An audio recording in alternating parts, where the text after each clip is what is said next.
Here we go. Welcome to the Work Heartily podcast, where we grab no more than 15 minutes with Nashville leaders and executives you know and admire, and some that you need to know, and ask them one big question. I'm your host, Jonathan Barnes, coming to you from the Work Heartily headquarters in Brentwood, Tennessee, where we help growing Nashville area businesses win through embedded fractional leadership.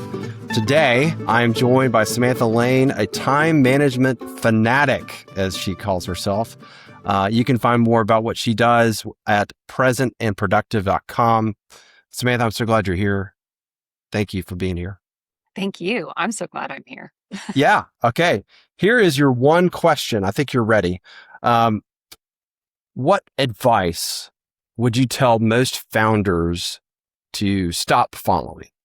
That is an amazing question, because I think this is something that I tend to do a lot in my work. And I think the answer that I hope will start a great conversation with us today is that I would say it's not about all the work, building it all now and resting later. I think there's this belief in the founder world that there's a glory in working 90 hours a week, sleeping at the office, and giving everything to the business to grow it fast, maybe sell it high. But I don't really think that's great advice. So I would probably say don't go all in with all your time into the business all the time. Yeah, I think, I read Elon Musk's biography, and it was probably not the type of life that I would love to have, even though he's, obviously the richest man in the world.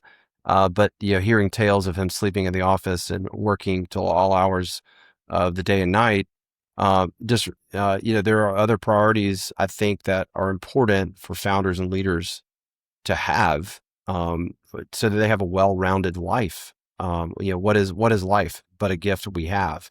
And so how are you using that gift? Is it just to make a bunch of money? I don't know. I don't think that's the right answer. So do you feel like that advice is just coming to us from all areas? Thing too on that front, because you mentioned like Elon Musk and that he is wealthy in financial wealth. One of the things that if we're talking to founders and leaders, we often can view things from a business-minded perspective. Yeah. So let's just talk about finite resources for a moment. Money is an infinite resource. It is renewable. You can always make more money, but time is a finite resource. It is not quite renewable. So you can make more money, but you cannot make more time. Therefore, part of what brings me to have that perspective and give that advice is that our time then is actually much more valuable than our money. And so I think that's really sort of behind that and why I would advocate for that change in perspective. Well, how do you do that? I mean, I think there's so much pressure on founders and leaders these days, and especially with the rise of AI and productivity tools. How do you introduce that concept to some of the people you work for or the people you've seen kind of go through that? So for me, I break everything down into one formula and one framework. And I think that time management is so complicated to so many people. To your point, there's always a new thing. There's a new book. There's a new productivity hack. It's like more. And I actually think that's because we're trying to solve the wrong problem. And so that's sort of where I say, okay, let's start with the formula. If you observe the most successful people you've seen in business, in sports, in life, most of their success can be attributed to two variables: mindset plus habits. So how are they viewing things? What sort of mental clarity, mental performance do they have? And then what are those habits that support that perspective? So I say that in the context of our conversation around time, in the sense that we kind of have to start on like, do you feel that your time needs to change? A lot of the people that I work with are productivity junkies, high performers, leaders, people who would likely sleep at the office, but they don't necessarily want to. And so really kind of helping them understand how are we framing their time, connecting them back to that reality that time is a finite resource. Therefore, we must treat it like a finite resource. And then what are those habits we can put in place, which kind of goes into the framework? Yeah, I think you're right. I think it does start with mindset. And I always think about, when you're stewarding wealth or you're stewarding any kind of resource, you always want to make great decisions. But yet like you said, time is our most valuable resource, and most people do not steward it well. And what does it really mean to be a good steward? You've been given this gift of time. How are you taking care of it and not just making the best of it and making as much money as possible with it, but are you tying that into your personal life, your health, your spiritual life, your hobbies, your friendships and relationships, your family? Like, all these things are what are making you the right, well-rounded person that you are uniquely made to be, right? Yeah, totally. And I would say that, and I've experienced this, starting a couple of companies and doing this and working with founders and leaders, that business is not the only thing in your life. In fact, most founders struggle with this identity kind of thing, or leaders, if they're rising in the ranks of a company, they feel like that is their identity, their title, or whatever else. It is not. And you're made up of all the different things, your family background and all the experiences you've had. And how can you become the best version of yourself and how you're made? And it's definitely not just focusing in on one specific area of your life, which in that case is business and the hustle fallacy that we see. So, I guess bonus questions. What are those mindset questions that you ask people as they're working with you, or that you've seen that have worked? Yeah. Yeah. So that sort of goes into the framework. So the other thing that I sort of think, like, in all the things that I researched about time, and I want to have a quick tangent to say, Sure. time is one of the few things that we all share, in the sense that we're here in it. Yeah. It's one of the few truly unifying things. Like our dearly beloved and recently departed Dolly Parton, the one person who everyone could love. Time is the one thing we can all share. That's right. We don't control so many of the variables around our time, but to your point about, like, we can control how we show up in it. So if we could show up as an overwhelmed leader, but if we can't actually listen to the people on our team or look someone in the eye, give them our full attention, what kind of leadership is that? So I think that's one of my big pieces with time management is how are we being present? How are we showing up in a present way? So with that sort of, what are the questions to help people figure that out? I begin with the first piece of the framework that I discovered. And if it makes sense to go into my backstory, we can certainly cover that. But because I wasn't always good at managing my time, but I discovered prioritizing. We have to know what's truly important. So that's sort of like part number one is what's important. How do we know what's important in work and in life? There's lots of ways you can do that.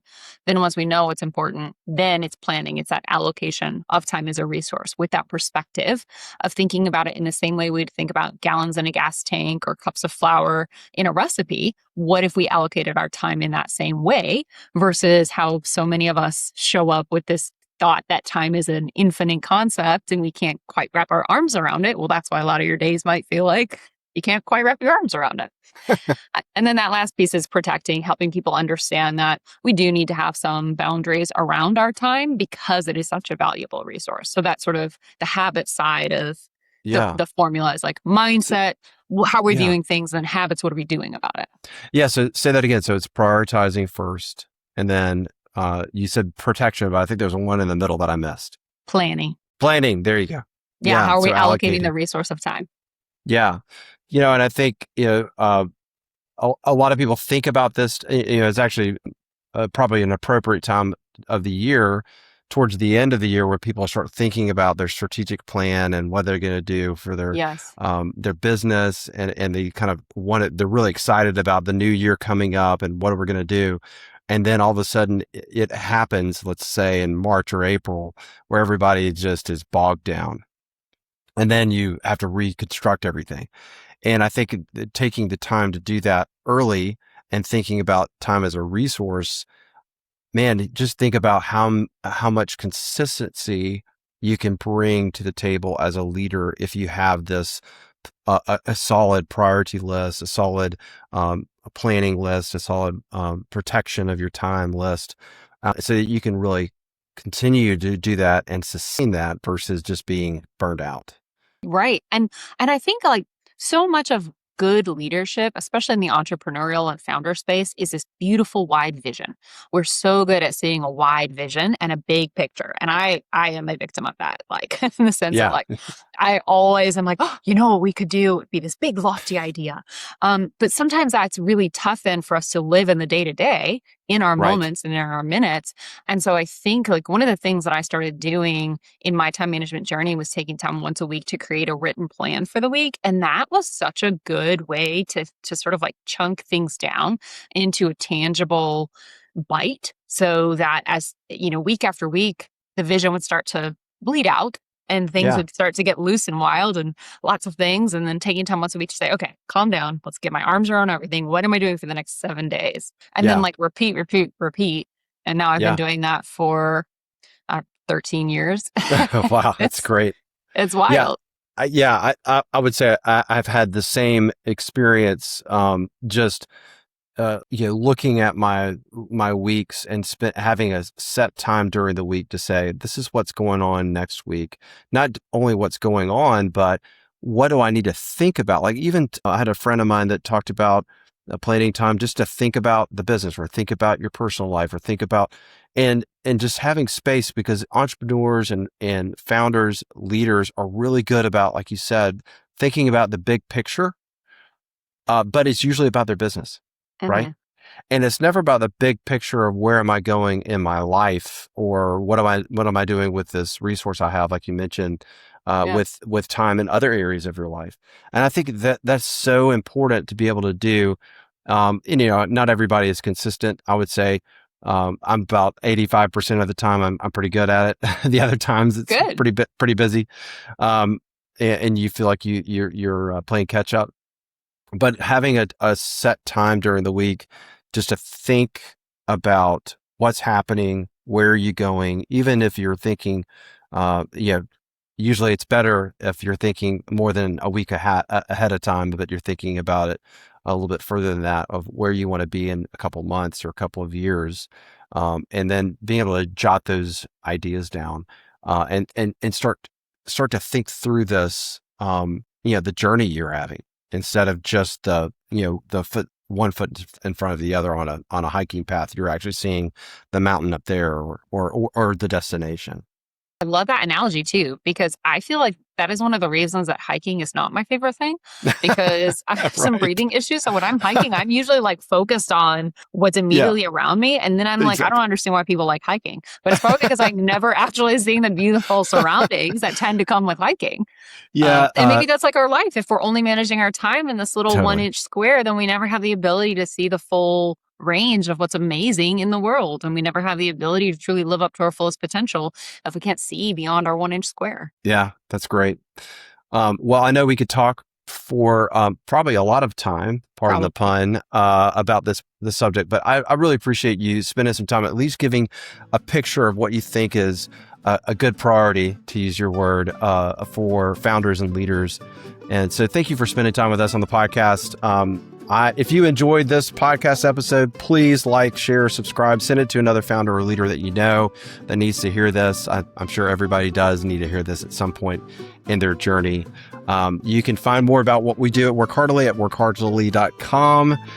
Thank you so much, Samantha, for being here. You can find more about her on our website or through LinkedIn, and we will see you next time. Thank you so much. Thank you.